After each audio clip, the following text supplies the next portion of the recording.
Do you know what they were?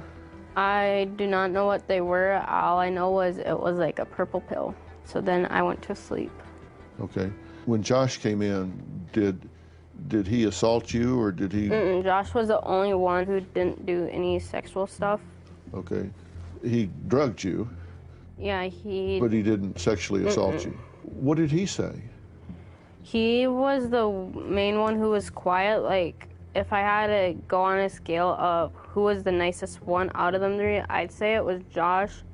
I think he was doing all of this because he was scared. He said to someone that he was only helping Thomas with all of this because he was scared because Thomas told him that he'd kill him if he didn't help. When did you get stabbed by Josh? And why did he stab you? I'm still trying to figure out to this day. I don't know why.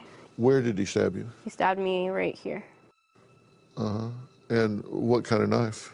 It'd be like a knife to like skin like an animal. So like a big knife? It's one that can flip. Okay. And it was like a big one kind of. Yeah, big, but it's a like a folding knife. Yeah. And how deep did he stab you? He didn't stab me in deep enough to where I needed stitches because once I felt it going in, I pulled out and ran down this steep hill, and then I almost drowned at that time because it was a steep hill and then there was branches and I got my head stuck under all the branches in the water. And then I got out and then I started swimming and they were yelling at me to come back and that they promised they'll bring me home, so I thought that they would. But he didn't say anything about stabbing you? He just walked up and stabbed you? He told me how bad Thomas's life was and then he stabbed me. Now, you had been there a couple of weeks when a third man moves in. What happened next? Coming up. He put a sock in my mouth. They duct taped my mouth. I had to fight for my life because I could see blood coming out of my eyes and my nose and my mouth. So there are 3 of them trying to kill you now. A Dr. Phil exclusive continues. Just an incredible story of survival and heroism from this young girl. Unbelievable young woman. She was sexually assaulted multiple times and told police at one point the men tried to drown her in a bathtub in a duffel bag, but she kept her head above water, never giving up. We are all proud of her on behalf of the police department, all the emergency response people. She's an amazing woman with a lot of strength. Now, you had been there a couple of weeks when a third man moves in. Steven showed up a couple weeks after. So how does he treat you? He treats me worse than Josh does. He sexually assaulted me.